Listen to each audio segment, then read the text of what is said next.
Hello dear students, welcome to our first e-learning video for financial statement analysis. Today we are going to discuss this solved example, and it is some kind of indirect example because you have already the results of the analysis, and you are required to prepare the balance sheet and the income statement. So you need to rebuild the balance sheet and the income statement from these given results of vertical and ratio analysis. We have three types of given here. We have these figures like total sales. These are ready given figures. Long-term liabilities 1000. These are given and ready given figures. And we have another type of given, which is a result for a ratio analysis, like this: assets turnover equal 2 times, fixed asset turnover equal 4 times. These are the results of some rules, some ratio analysis rules that you already know. And we have finally a vertical analysis results, like percentage of net profit 15%, like operation expenses 20%, cost of goods sold 60%. These percentage are the results of a vertical analysis for the income statement.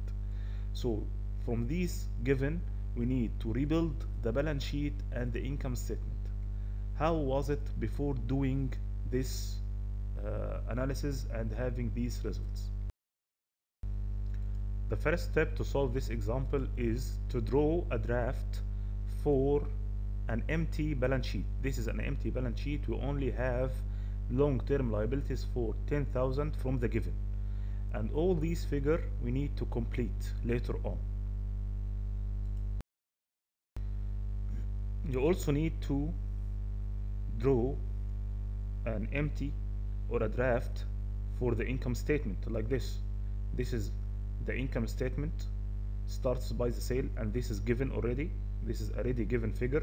You place it here and leave all the rest of the income statement empty until we complete it step by step. We also have taxes for 300. Okay, let's start. We start by the given. We have assets turnover for 2 times. This is a given, and we know already the rule for assets turnover. The rule says that assets turnover, or total assets turnover, equals to net sales over or divided by total assets. So what do we have here? We have total assets turnover for 2. This is given. So we're gonna substitute total assets turnover and place 2 equals, we have the net sales, or we have the sales from the given 100,000 divided by total assets. So the only missing figure is total assets. By doing cross multiplication, we can deduct, or we can say that total assets equals to 50,000. So you go to the draft you have for the balance sheet and place 50,000 beside total assets. So as I just told you, you're gonna place within the balance sheet that you have drawn before, beside total assets, you're gonna place 50,000. We're gonna move to the next given, which is percentage of net profit equals to 15%. This is a result of a vertical analysis for net profit. It means that net profit equals to sales multiplied by 15%. Gonna substitute sales and place 100,000 multiplied by 15,000. So net profit will equals to 15,000. So we go to the income statement and place 15,000 beside net profit, like this. Net profit equals to 15,000. So within the income statement, we have sales given 100,000, we have taxes given 300, and we just placed net profit for 15,000.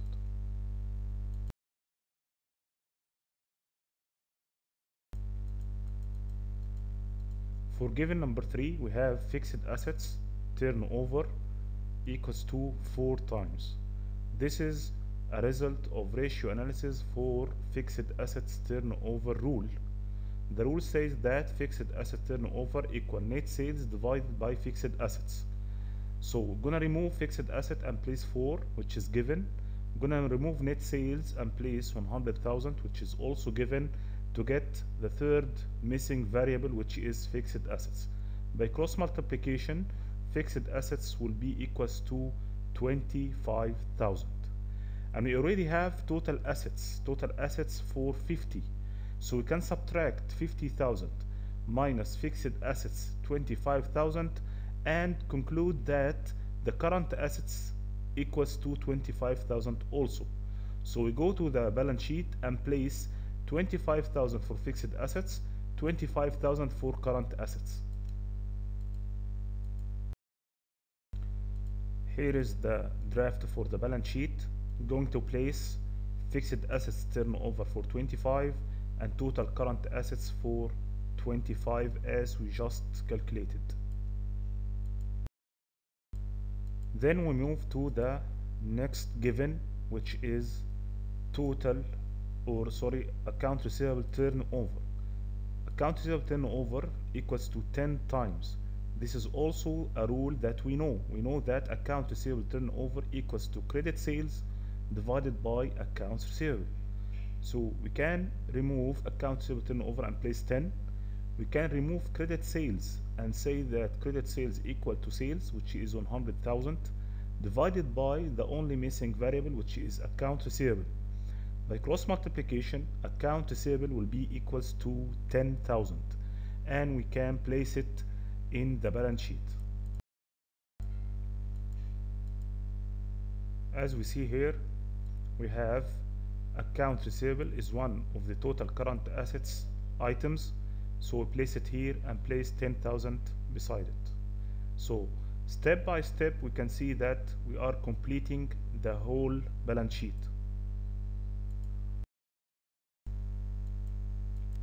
We also have cost of goods sold 60%. As we have done with the net profit, we can say that cost of goods sold equals to sales multiplied by 60%, which is equal to 100,000 multiplied by 60 equals to 60,000. So cost of goods sold will be equal to 60,000. Therefore, we can conclude that gross profit equals to sales minus cost of goods sold, which is equal to 40. So within the income statement, we're going to place cost of goods sold by 60 and gross profit for 40. Here is the income statement up till now. We added cost of goods sold for 60 and gross profit for 40,000, and we still need to calculate the operating expenses, the net income before interest and tax, the interest, and the net income before tax.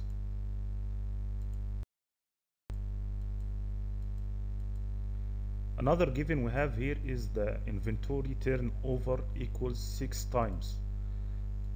So from the rule, we know that inventory turnover equals to cost of goods sold divided by inventory. We have just calculated the cost of goods sold, remember? So we can remove inventory turnover and place 6, which is given, and remove cost of goods sold, which is equal to 60,000 as we just calculated. And from these we can calculate the inventory, which will be equal to 10,000 by doing the cross multiplication. And of course, we know that inventory turnover is one of the current assets, and we already have within the current assets, we have also calculated the accounts receivable turnover. So the rest of the current assets will be cash. To calculate cash, we're gonna subtract the total current assets minus account receivable plus inventory, which is equal to 5,000. Here is the balance sheet up till now. We're gonna place inventory for 10,000.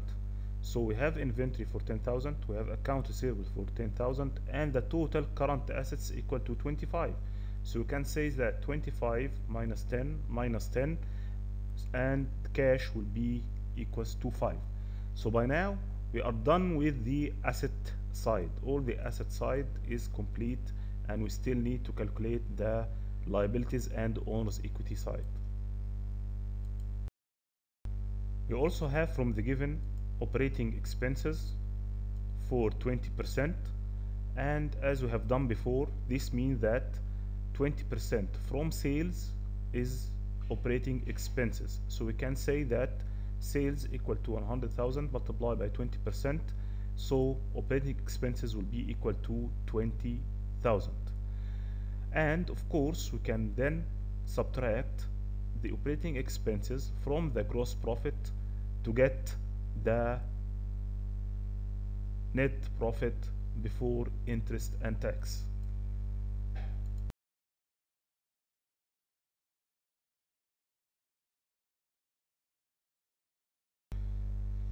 So here we have operating expenses for 20,000, so gross profit equals to 40, we have previously calculated, minus 20%, which is 20,000 operating expenses, which we have just placed now. The result will be net income before interest and tax equal to 20,000. So we also can say that if tax equal 300 and net profit equals to 15,000, we can say that net income before taxes equal to 15,300.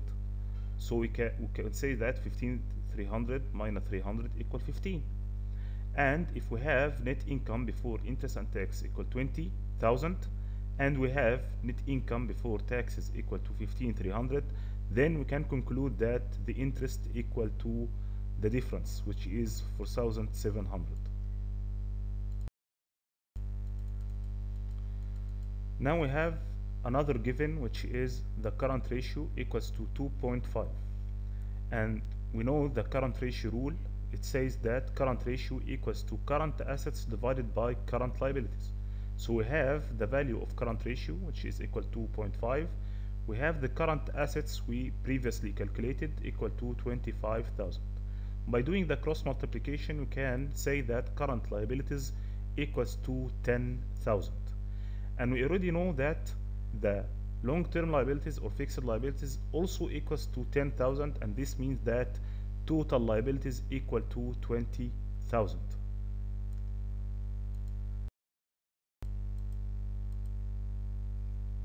So now we can place beside current liabilities, we can place 10,000, and we already have long-term liabilities for 10. The total liabilities will be equal to 20,000. And of course, since total assets equal to 50,000, then of course total liabilities and owner's equity also equals to 50,000. And this means that the owner's equity will be the difference between the total liabilities and the total liabilities and owner's equity. It means that 50,000 minus 20, then owner's equity will be equal to 30,000.